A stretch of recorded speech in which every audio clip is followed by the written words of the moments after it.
반갑습니다. 네, 대단히 반갑습니다. 오늘은 제자훈련 제2권 아무도 흔들 수 없는 나의 구원 제7과 예수 그리스도의 부활에 대해서 생각해 보도록 하겠습니다. 암송 선구입니다. 갈라디아서 2장 20절. 내가 그리스도와 함께 십자가에 못 박혔나니 그런즉 이제는 내가 사는 것이 아니요 오직 내 안에 그리스도께서 사시는 것이라. 이제 내가 육체 가운데 사는 것은 나를 사랑하사 나를 위하여 자기 자신을 버리신 하나님의 아들을 믿는 믿음 안에서 사는 것이라. 로마서 4장 25절. 예수는 우리가 범죄한 것 때문에 내줌이 되고 또한 우리를 의롭다 하시기 위하여 살아나셨느니라. 아멘. 잘 묵상하시고 암송하시고 묵상하시고 암송하시기 바랍니다. 완전히 나의 피와 살이 되도록 만드시기 바랍니다. 이과의 목적은 무엇일까요? 예수님의 부활은 기독교의 사활이 걸려있는 복음의 심장이라 할 수 있다. 그러므로 제자 훈련을 받는 사람이라면 누구나 예루살렘을 향해 예수 부활을 외치며 역사의 새 장을 열었던 사도들처럼 예수 부활에 대해 두려움 없이 말할 수 있어야 한다. 동시에 부활을 통해 얻은 새 생명의 환희를 매일 체험하고 살아야 한다. 이것이 바로 이과를 함께 공부하는 목적이다. 서론입니다. 예수님이 십자가에 죽고 3일 만에 부활하셨다는 사실은 기독교 신앙의 가장 중요한 부분을 이루고 있다. 만일 부활이 거짓이라면 성경의 진리는 한순간에 다 무너지고 말 것이다. 그러므로 성경에서는 부활에 대해 여러 번 반복하여 그 사실을 적나라하게 알려줌으로써 믿는 자들에게 만족할 만한 증거들을 제공하고 있다. 일반적으로 보면 교회를 오래 다닌 사람일수록 예수님이 죽음을 이기고 다시 살아나셨다는 데 대한 감격이 식어 있는 것을 볼 수 있다. 그리고 부활 이야기를 하면 이미 잘 알고 있다는 식으로 가볍게 넘기고 만다. 이것은 심각한 문제가 아닐 수 없다. 예수님의 부활하심은 현실적인 사건이다. 날마다 확인하고 감격하고 찬양해야 할 일인 것이다. 부활의 감격에는 과거라는 시제가 있을 수 없다. 당신에게 이러한 감격이 식지 않고 있는가? 자, 한번 생각해 보겠습니다. 부활이 기독교의 심장이라는 말에 공감하십니까? 네. 부활이 없다면 기독교는 무너지지요. 바로 기독교의 심장입니다. 그리고 교회를 다니는 사람들 대부분이 부활의 환희와 감격이 약하다는 말에 동의하십니까? 자, 이제 도입 질문입니다. 왜 부활이 기독교 신앙의 심장이라고 할 수 있는가?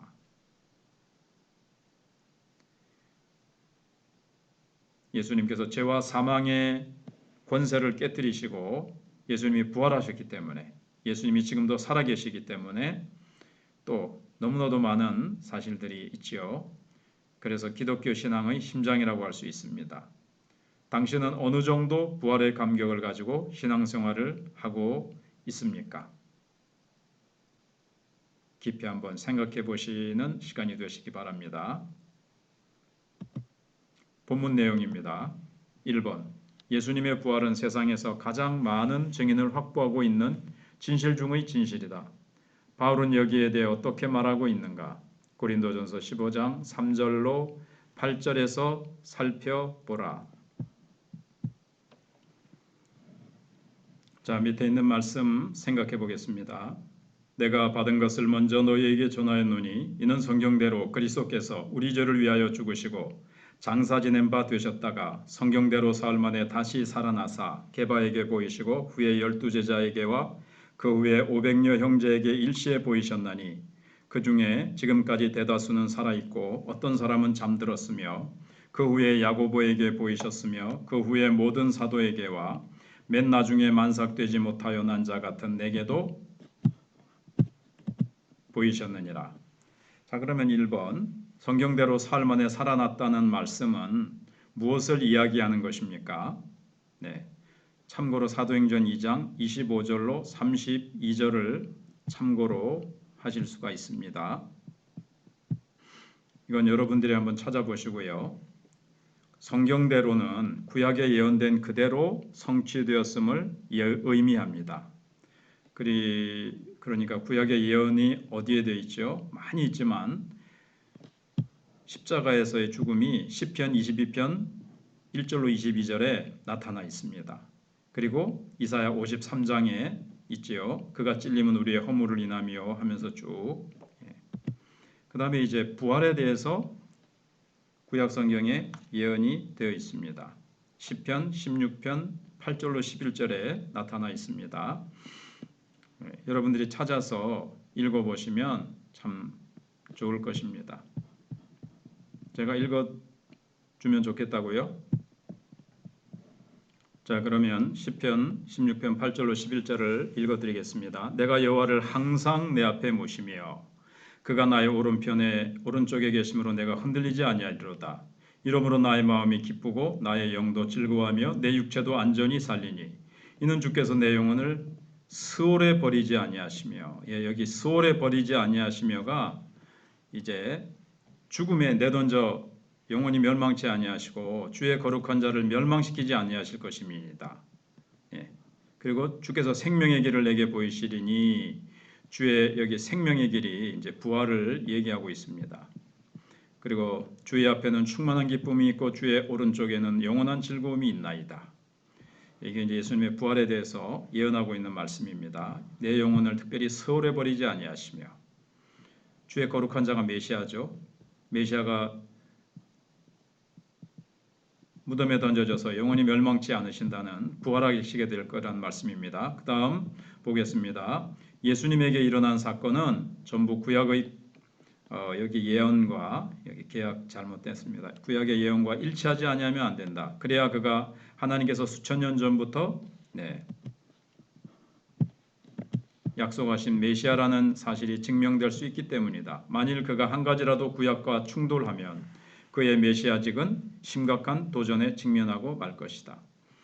구약의 예언대로 한 말씀도 충돌하지 아니하고 다 일치되게 그 예언이 그대로 이루어졌습니다. 이것이 증거입니다.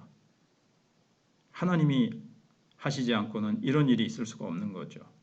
그 다음에 2번, 증인의 수가 대충 얼마나 됩니까? 한번 헤아려 보십시오. 자,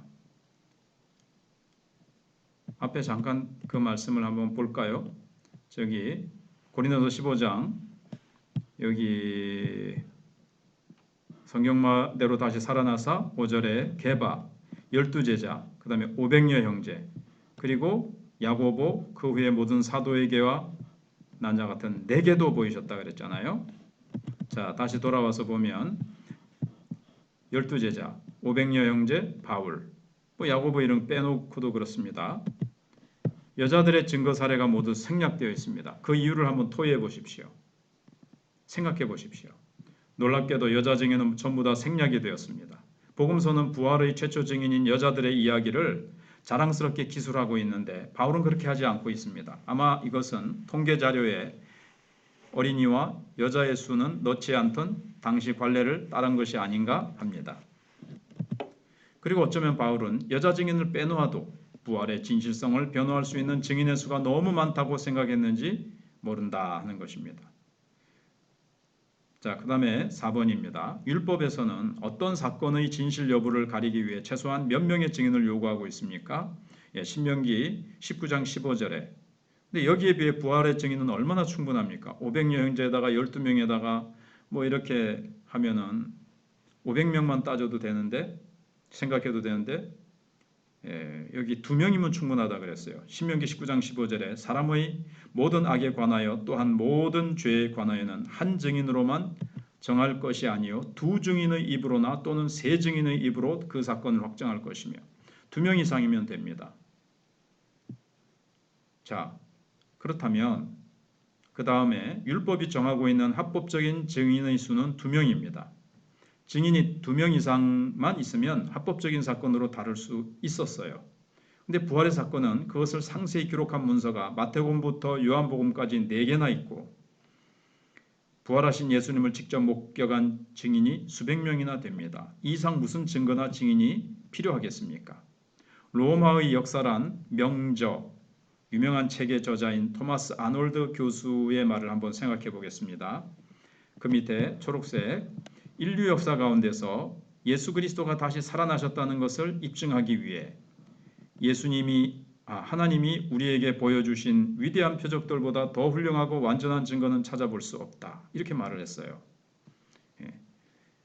하나님이 예수님의 부활을 증거하기 위해서 우리에게 보여주신 위대한 표적들보다 더 훌륭하고 완전한 증거는 찾아볼 수 없다는 겁니다. 다른 어떤 증거들보다도 더 많은 증인과 증거를 가지고 있다는 이야기입니다. 부활은 확실하다는 겁니다. 자, 5번, 이렇게 많은 증거를 가지고도 믿지 아니한다면 무엇이라고 해야 될까요? 에베소 4장 8절 말씀입니다. 그들의 총명이 어두워지고 그들 가운데 있는 무지함과 그들의 마음이 굳어짐으로 말미암아 하나님의 생명에서 떠나 있도다 그랬습니다. 우선은 이렇게 여러 가지 증인을 보였는데도 안 믿는다면 그 사람은 합리적인 사람이라고 할 수 없습니다. 그리고 영적으로 어두워져 있는 사람이기 때문에 그렇습니다. 자, 당신은 언제부터 예수의 부활을 사실로 받아들였습니까? 그렇게 된 동기가 무엇이었습니까?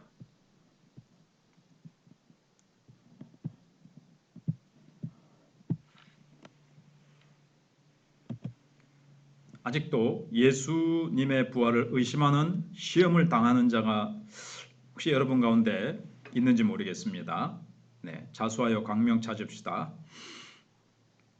부활을 직접 목격하지 못해 믿을 수 없다는 사람이 있으면 요한복음 20장 26절로 29절을 참고하라 그랬습니다. 나는 예수님 부활하신 거 직접 봐야 믿지, 안 그럼 못 믿어. 이런 사람은 요한복음 20장 밑에를 봅시다. 여드레를 지나서 제자들이 다시 집안에 있을 때에 도마도 함께 있고 문들이 닫혔는데 예수께서 오사 가운데 서서 이르시되 너에게 평강이 있을지어다 하시고 도마에게 이르시되 내 손가락을 이리 내밀어 내 손을 보고 네 손을 내밀어 내 옆구리에 넣어보라. 그리하여 믿음 없는 자가 되지 말고 믿는 자가 되라. 이렇게 말씀하셨습니다. 믿음 없는 자가 되지 말고 믿는 자가 되라. 이렇게 말씀하시고 또 뭐라 그러셨어요? 도마가 그러니까 대답하여 이르되 나의 주님이시요 나의 하나님이시니이다. 자, 도마에게 예수님이 만져봐라, 찔러봐라, 넣어봐라 그랬는데 만져보고 찔러봤을까요? 아마 안 그랬을 거예요. 예수께서 이르시되 너는 그러니까 그렇게 안 하고 도마는 나의 주님이시요 나의 하나님이시니다라고 고백한 거예요. 그러니까 예수님 뭐라 그러셨어요? 너는 나를 본고로 믿느냐? 보지 못하고 믿는 자들은 복되도다. 이렇게 말씀을 하셨습니다. 자, 이제 쉼 없이 나가서 좀 그러실지 모르겠지만 2번을 하겠습니다. 예수님이 부활하신 다음 제자들을 찾아오셔서 무엇을 하셨는가? 마가복음 16장 14절. 그 후에 11 제자가 음식 먹을 때에 예수께서 그들에게 나타나사 그들의 믿음 없는 것과 마음이 완악한 것을 꾸짖으시니 이는 자기가 살아난 것을 본 자들의 말을 믿지 아니함이로라.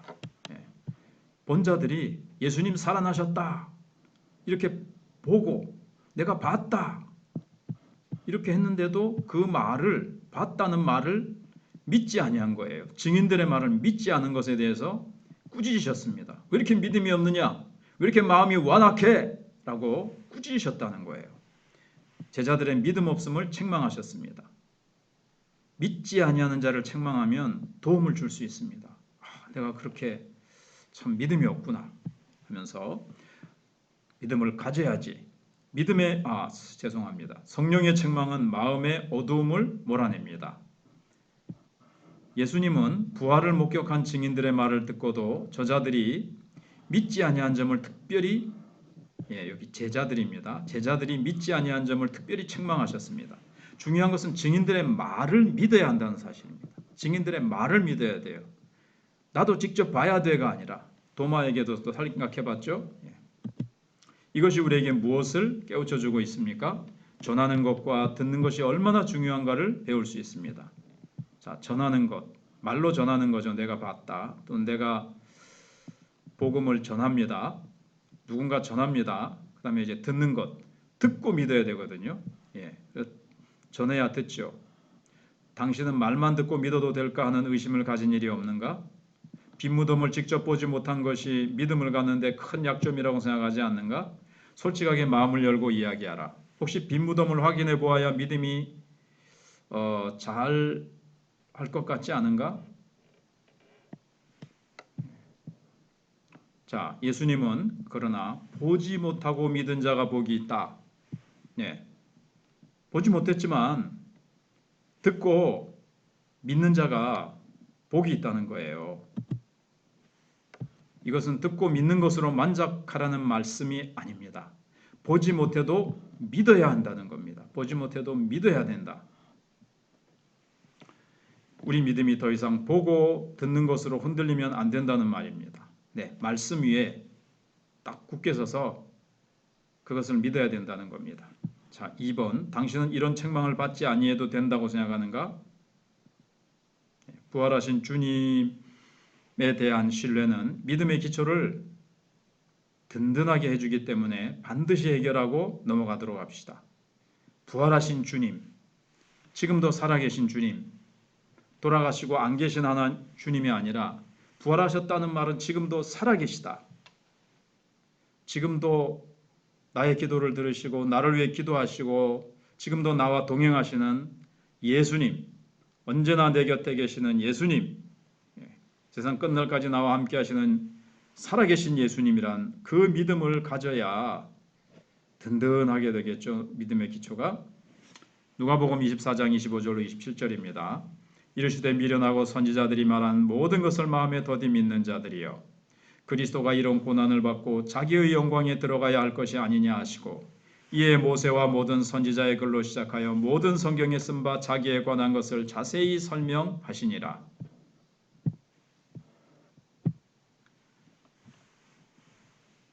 예수님은 엠마오로 가는 두 제자를 만나셔서 성경을 자세히 풀어 해석해 주셨습니다. 예수님이 부활하셨다는 소식을 듣고도 실망해서 그걸 믿지 않고 자기 고향으로 돌아가는 두 제자를 예수님이 찾아가셔서 만나셔서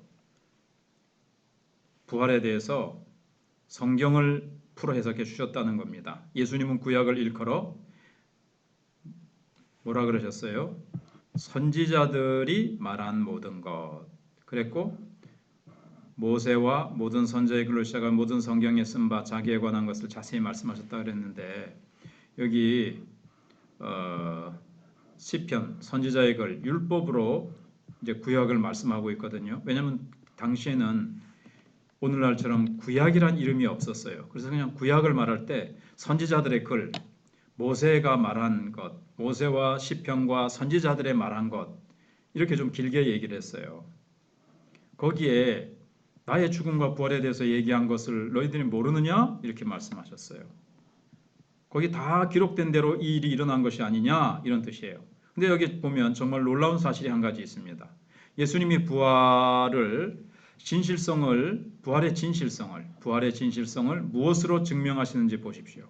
왜 부활한 자기 몸을 가지고 증명하지 아니하시는 것일까요? 자, 봐라. 내가 예수다. 내 몸 봐라. 만져봐라. 내가 예수잖아. 자, 부활하면 내 몸을 보고 만져봐라. 이렇게 안 하시고 성경 구약 말씀으로 풀어주시고 해석해 주시고 그 위에 제자들의 믿음을 세워주시려고 하셨어요. 왜 그랬을까요? 여기 도마에게도 그렇게 하셨고 25절 27절에 나오는 엠마오로 가던 두 제자에게도 마찬가지였다는 거예요. 그 이유를 생각해 보라는 겁니다. 자, 생각해 보겠습니다. 4번. 예수님은 자신의 부활을 다시 살아난 자기 몸을 가지고 증명하기보다 성경의 말씀을 가지고 증명하셨습니다. 우리는 여기서 무엇을 배울 수 있습니까? 예수님은 어느 날 갑자기 나타난 종교 지도자가 아닙니다. 구약에 예언된 그대로 죽으시고 부활하셨습니다. 성경대로 부활하셨기에 성경으로 자신의 부활을 증명하고 계시는 것입니다. 예수님의 부활이 말씀대로였다. 말씀에 그렇게 기록되어 있다. 이게 더 중요한 거예요. 이게 가장 중요한 겁니다. 보세요. 예수님은 말씀과 동일하십니다. 요한복음 1장 1절과 14절에서 전에 생각해 본 거거든요. 말씀을 믿어야 예수님을 믿게 됩니다. 예수님은 분명한 근거를 가지고 우리로 자기의 부활을 확신히 할 수 있게 하십니다. 부활하신 예수님은 승천하셔야 하지만 말씀은 영원히 우리와 함께 하시기 때문에 그렇습니다. 자, 그다음에 이제 5번. 당신은 눈으로 봐야 믿지 성경의 기록만으로는 만족할 수 없다고 고집하는 사람이 아닌가? 지금도 그런 유혹이 있다면 어떻게 치료할 수 있다고 생각하는가? 자, 봅시다. 말씀보다 눈으로 보는 어떤 체험을 앞세우기 좋아하는 사람이 있는가? 그렇다면 예수님처럼 말씀을 앞세워야 됩니다. 자, 눈으로 보는 체험, 환상 보고, 꿈에서 뭐 보고, 뭐 체험하는 거는 속기 쉽고 오히려 그것은 가짜일 수 있어요. 그러나 말씀은 확실한 것입니다. 그건 변할 수 없는 것입니다. 속일 수 없는 것입니다. 그것은 진리입니다. 말씀이고 예수님이고 생명이기 때문에 그렇습니다. 자, 그러면 3번 부활과 함께 예수님이 얻으신 영광이 무엇인가? 빌립보서 2장 9절로 11절을 가지고 검토해 보라. 이러므로 하나님이 그를 지극히 높여 모든 이름 위에 뛰어난 이름을 주사 하늘에 있는 자들과 땅에 있는 자들과 땅 아래에 있는 자들로 모든 무릎을 예수의 이름에 꿇게 하시고 모든 입으로 예수 그리스도를 주라 시인하여 하나님 아버지께 영광을 돌리게 하셨느니라. 적어도 세 가지 영광을 말할 수 있습니다. 한 가지씩 생각해 보라. 9절. 자, 모든 이름 위에 뛰어난 이름을 주셨다 그랬죠? 그래서 그게 바로 최고의 명예를 얻으신 겁니다. 하나님이 예수의 이름을 가장 뛰어나게 하신 예를 찾는다면 어디에서 찾을 수 있을까? 세계 역사에서 예수라는 이름만큼 경배와 찬양과 영광을 받으시는 이름이 없어요. 그 다음에 제자들이 예수의 이름을 너무 자랑스러워한 나머지 어떻게 하였는지 사도행전 5장 41절을 볼까요? 사도들은 그 이름을 위하여 능력받는 일에 합당한 자로 여기심을 기뻐하면서 공의 앞을 떠나니라. 예수의 이름 위하여 능력받아도 합당하게 여기면서 기뻐했다 그랬어요. 예수 이름이 얼마나 자랑스럽고 예수 이름이 얼마나 크고 존귀했으면. 자, 그 다음에 당신이 예수의 이름을 가장 존귀하게 여긴다는 것을 무엇으로 입증할 수 있는가? 예수 이름 존귀하게 여긴다는 거 뭘로 입증하고 계세요? 그 이름을 위해 남달리 하고 계신 것이 무엇이에요? 10절입니다. 잠시 가서 볼까요? 10절. 하늘에 있는 자들과 땅에 있는 자들과 땅에 있는 자들은 모든 무릎을 예수의 이름을 꿇게 하시고 그랬습니다. 최고의 권세를 얻으신 거죠. 예수님은 천상에 있는 존재들과 지상에 있는 존재들과 지옥에 있는 존재들을 다스릴 막강한 권세를 갖게 되셨다. 마태복음 28장 18절에 예수께서 나와 일러 가라사대 하늘과 땅에 있는 모든 권세를 내게 주셨으니 그랬거든요. 하늘과 땅의 권세, 우주의 권세. 자, 그러면 누구든지 이 권세를 인정한다면 그의 생활이 어떻게 달라질까? 예수님이 나와 함께 하시는데 내가 믿는 예수님이 모든 하늘 땅 권세 갖고 계시대요. 그분이 나의 백이 되세요. 그러면 내 생활이 어떻게 달라질까요? 자, 각자가 예수의 권세를 나의 생활에서 어떻게 인정하고 있는지 생각한 뒤 적어보라 그랬습니다. 예수님의 권세, 그 권세로 나를 받쳐주시고 땡겨주시고 나와 함께 하신다. 그분을 의지하고 나가면 그분께 기도하면 어떻게 되겠습니까? 그걸 내가 인정한다면 어떻게 되겠습니까? 자, 11절.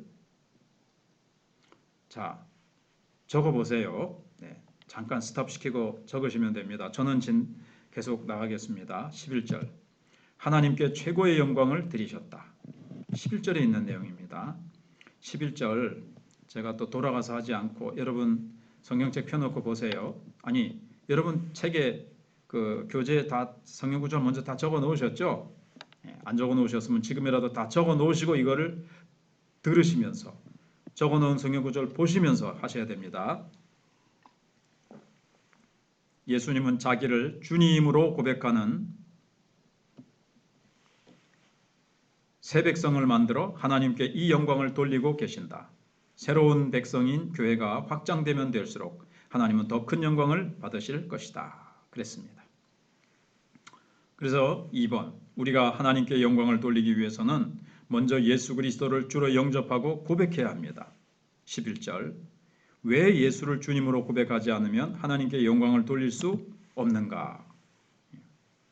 예수님을 주님이라고 시인하는 데까지 우리의 고백이, 우리의 삶이 그렇게 돼야 진정으로 하나님께 영광을 돌리게 되는 겁니다.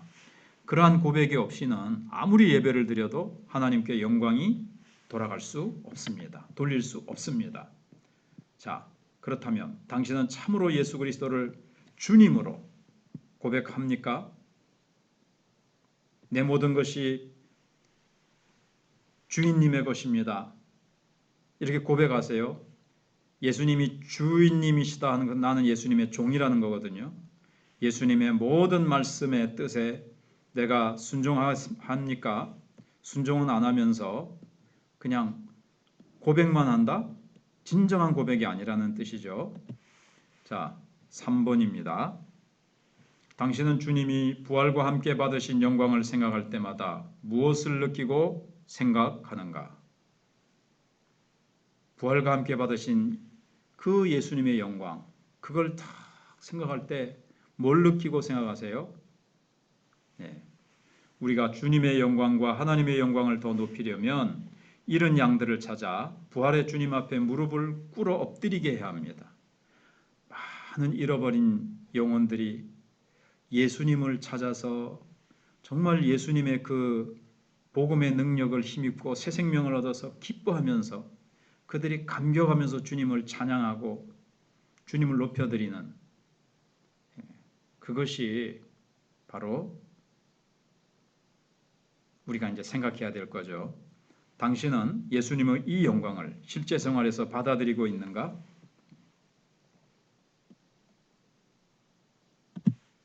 그렇다면 참으로 예수님의 이름을 높이는가? 왕으로 인정하는가? 얼마나 그분의 말씀에 복종하는가? 이와 같은 질문에 솔직하게 고백해 보십시오. 그분을 왕으로 인정하신다면 신하로서 왕 되신 그분의 보호하심과 그분의 존귀하심과 높으심과 그분의 능력, 그걸 우리가 인정해야 되겠죠.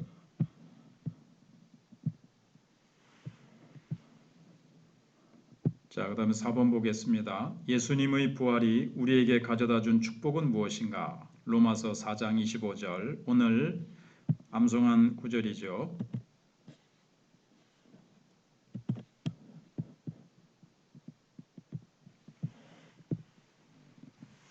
예수는 우리가 범죄한 것 때문에 내줌이 되고 또한 우리를 의롭다 하시기 위하여 살아나셨느니라고 했습니다. 자,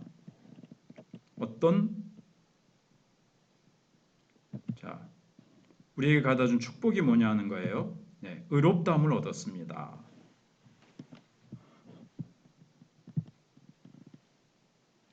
그리고 일반적으로 우리가 의롭다함을 얻게 되는 근거가 십자가의 피에 있다고 말을 하죠. 로마서 5장 9절인 대로. 그런데 여기서는 칭의의 근거를 부활에다 두고 있습니다.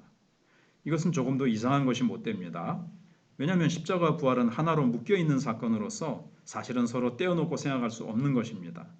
그러나 우리가 좀 더 깊이 파헤쳐 보면 엄밀한 의미에서 십자가는 우리의 죄를 위한 것이고 부활은 우리의 의를 위한 것이라고 할 수 있어요. 십자가의 보혈은 우리의 죄를 깨끗이 씻어주시고, 근데 씻겨준 다음에 옷을 입혀주는 것이라고 생각하시면 돼요. 부활은 우리의 의를 위한 것, 의의 옷을 입혀주시는 거예요. 그 다음에 고린도전서 15장 17절, 그리스도께서 다시 살아나신 일이 없으면 너희의 믿음도 헛되고 너희가 여전히 죄 가운데 있을 것이요. 부활이 없으면 여전히 죄 가운데 있다 그랬죠. 사실 다 예, 하나로 되어 있는 건데 이렇게 좀 구분해서 생각을 해봤습니다. 부활, 예수님이 부활하심으로 말미암아 예수님이 십자가의 죽으심은 우리의 죄를 깨끗이 씻겨주신 그러한 효력 있는 보혈이었다 라는 것을 보여주는 거죠. 살아나지 못하셨다면요, 예수님은 자기 죄로 자기가 죽고 만 것이다. 그래서 우리의 죄는 여전히 그대로 있게 되는 것이다. 이런 뜻이에요. 자, 고린도서 15장 20절로 21절. 그러나 이제 그리스도께서 죽은 자 가운데서 다시 살아나사 잠자는 자들의 첫 열매가 되셨도다. 사망이 한 사람으로 말미암았으니 죽은 자의 부활도 한 사람으로 말미암는도다. 그랬습니다. 예수님이 첫 열매가 되셨다 그랬습니다. 다시 살아나사 죽은 자 가운데 다시 살아나서 잠자는 자들의 첫 열매. 네. 우리 부활의 첫 열매와 보증이 되셨어요. 눈에 있는 벼 가운데 몇 개가 있기 시작하면 나머지 것도 뒤따라 있기 시작합니다. 마찬가지로 예수의 부활은 그를 믿는 성도의 부활을 보증하고 있다는 사실을 들으면서 당신의 마음은 얼마나 감격으로 부풀어 오르는가. 죽음은 정복되었다. 나는 죽음으로 끝나는 존재가 아니다. 나도 예수님처럼 부활한다. 와우. 그렇지 못하다면 정말 이상한 일이다. 갈라디아서 2장 20절 보겠습니다. 살아계신 주님을 모시게 되었다. 네. 예수님이 부활하심으로 말미암아 받은 축복, 살아계신 주님을 우리의 마음에 모시게 됐어요. 주님이 자기 안에 살아계신다는 사실 어떻게, 내 안에 살아계신다는 사실 어떻게 확인할 수 있습니까? 네, 한번 생각해 보세요. 부활하신 주님을 체험합니까? 어떤 사람은 거꾸로 체험을 통해 먼저 주님이 내 안에 계심, 내재하심을 확인하려고 합니다. 이것은 안심할 수 없는 방법이에요. 예수는 보일 수도 없고 만져질 수도 없는데 오직 내 안에 계시다는 말씀을 믿음으로 우리가 알 수 있는 거죠. 그 뒤에 따라오면서 평안이 넘치고 기쁨이 넘치고 사랑이 넘치고 성령의 열매가 맺히고 여러 가지 증거들이 이제 뒤따라오는 거죠. 당신은 주님의 내재하심을 믿는가? 그리고 체험하고 있는가? 체험하고 있다면 어떻게 하고 있는가? 얘기해보라. 한번 적어보세요. 적어와서 주일날 발표하겠습니다.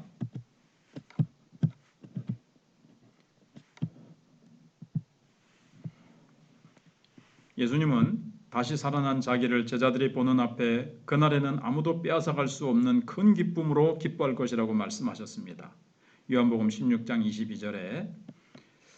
그래서 경험한 자들의 말을 들어보면 죽은 줄 알았던 사람이 살아올 때 느끼는 기쁨은 다른 어떤 기쁨과도 비교할 수 없는 것이라고 한다. 그렇다면 금방 이제 나를 사랑하사 나를 위하여 자기 몸을 버리신 예수 그리스도가 다시 살아나셨다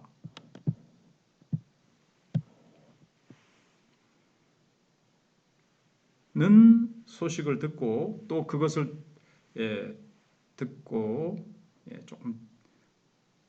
좀 깔끔하지 못하네요. 또 그것을 성경을 가지고 몇 번이고 확인하면서도 그런 기쁨을 누리지 못한다면 이것은 정말 비정상이 아닐 수 없다. 만일 부활의 기쁨이 메말라 있다고 생각이 되면 다음 몇 가지 이유 가운데 어느 것이 문제가 되는지 한번 체크해 보세요. 그리고 그 문제를 어떻게 해결할 수 있는지 진지하게 한번 적어보시고 주일날 나눠보겠습니다. 자, 부활 사실은 아직 완전히 믿지 않고 있다. 예수님을 사랑하는 마음이 적다. 너무 많이 들어서 이제는 감각이 없다. 자신이 어떤 건지 체크해 보세요. 아직도 그 사실을 정확히 알지 못하고 있다. 네모 안에 체크하는 겁니다. 예수 부활하심을 다른 사람에게 증거하지 않고 있다. 다시요. 예수 부활하심을 다른 사람에게 증거하지 않고 있다. 부활이 나에게 안겨다 주는 은혜와 축복을 진지하게 받지 못한다. 아직도 세상과 육신을 너무 사랑하고 있어서 관심이 별로 없다. 요즘 생활이 너무 힘들어 마음의 여유가 없다. 남에게 말하기 힘든 죄에 빠져 있다. 자, 체크해 보세요. 마틴 루터는 이런 말을 했습니다. 주님은 부활의 약속을 책들에 쓰신 것이 아니라 봄에 새롭게 돋아나는 새싹들에 쓰셨다. 다시요. 주님은 부활의 약속을 책들에 쓰신 것이 아니라 봄에 새롭게 돋아나는 새싹들에 쓰셨다. 마틴 루터. 우리 진해에 보면 봄에 벚꽃이 활짝 너무 아름답게 피었다가 져버립니다. 지금 없습니다. 그런데 봄에 그 없던 꽃이 없던 그 가지에 또 꽃이 생겨납니다. 주님께서는 부활의 어떤 원리를 그 새싹들의 모습에서 우리에게 보라고 그렇게 쓰셨다는 거예요. 자연 속에 주님이 써 놓으셨다는 겁니다. 자, 그 다음 보겠습니다. 먼 훗날 부활할 믿음만을 가지고는 날마다 죽어야 하는 이 세상 현실에서 다시 살 수 없다. 우리가 날마다 추구해야 되는 이 세상에서 날마다 부활하는 능력을 체험하기 위해서는 부활이요 생명이신 주님이 내 안에 살아계시며 역사하셔야 한다. 그래서 바울이 고백한 것처럼 쓰러져도 다시 일어나고 절망에도 다시 소망을 가지고 사람들이 보기에 소망이 없는 것처럼 어떠한 위기를 만나도 다시 털고 일어나는 그런 능력을 체험해야 한다. 그러기 위해서는 우리가 반드시 해야 할 일 두 가지가 있다. 마음의 돌을 옮겨 놓는 것이다. 예수님은 나사로를 살리기에 앞서 돌을 옮겨 놓도록 명령하셨다. 예수님 자신이 직접 그 돌을 옮겨 주시지 않았다. 왜냐하면 나사로를 살리는 것은 하나님만이 하실 수 있는 일이지만 돌을 옮기는 것은 사람들도 할 수 있는 일이기 때문이다. 자, 나사로가 죽어서 무덤 속에 집어넣었습니다. 돌무덤에. 그리고 죽은 지 나흘이 지났을 때 예수님이 찾아오셨습니다. 예수님이 진작 오셨더라면 나사로를 고쳐주시고 죽지 않았을 텐데요. 누이 둘이서 예수님께 푸념을 털어놓자 예수님께서는 가서 내가 살려주겠다 말씀하셨거든요. 근데 두 누이는 죽은 지 나흘이 됐습니다. 썩은 냄새가 납니다. 근데 예수님이 돌을 옮겨 놓아라 말씀하셨어요. 예수님이 옮기시지 아니하시고 너희들이 돌을 옮겨 놔라. 그리고 예수님이 나사로야 나오너라 할 때 예수님이 나사로가 다시 살아나왔죠. 그 사건입니다. 자, 날마다 죽는 우리를 날마다 살게 하시는 이는 하나님이시지만 돌을 옮기는 것은 우리가 해야 하는 것이다. 당신의 가슴을 가로막고 있는 돌이 무엇인가? 불신앙인가? 마르다처럼 왜 빨리 오시지 않았느냐고, 그래서 왜 살려주시지 않으셨냐고 따지는 신앙인가? 무엇이 당신의 돌인가? 이 돌이 가로막고 있는 이상 나사로야 나오라 하시는 주의 음성을 들을 수 없다. 죽은 자가 부활하는 생명을 체험할 수 없다. 당신의 심령을 무덤처럼 만드는 돌이 무엇인가? 예수님에 대해서 무식한 것인가? 그 돌을 빨리 옮기시오. 아직도 예수님의 말씀을 자기에게 유리한 것만 믿는 골라잡는 신앙 수준에 머물러 있는가? 그 돌도 옮겨 놓으라. 그 돌도 옮겨라.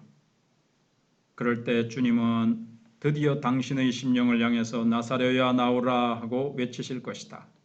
당신 안에 다시 부활하는 생명의 기적이 일어날 것이다. 오카눔. 교리 요약입니다. 교리 요약하면 이제 다 온 거죠. 예수님은 3일 만에 완전한 육체를 가지고 부활하셨다. 그가 부활하심으로 인류가 구원받을 수 있는 길이 마련됐다. 부활하신 예수님은 만왕의 왕이요 만유의 주가 되셨다. 그는 지금 하나님 우편에 계시면서 재림을 준비하고 계신다. 예수님의 부활은 우리 자신의 부활을 보증하는 첫 열매가 되었다. 기독교는 부활신앙과 함께 서고 쓰러진다. 부활신앙 쓰러지면 기독교도 쓰러지고 부활신앙이 바로 서 있기 때문에 기독교도 서 있다는 겁니다. 부활신앙이 활활 타오르면 기독교의 신앙도 활활 타오르겠죠. 자, 마지막입니다. 예수님의 부활을 부인하는 자는 불신자가 아니면 이단이다. 네, 지금까지 대단히 수고하셨습니다.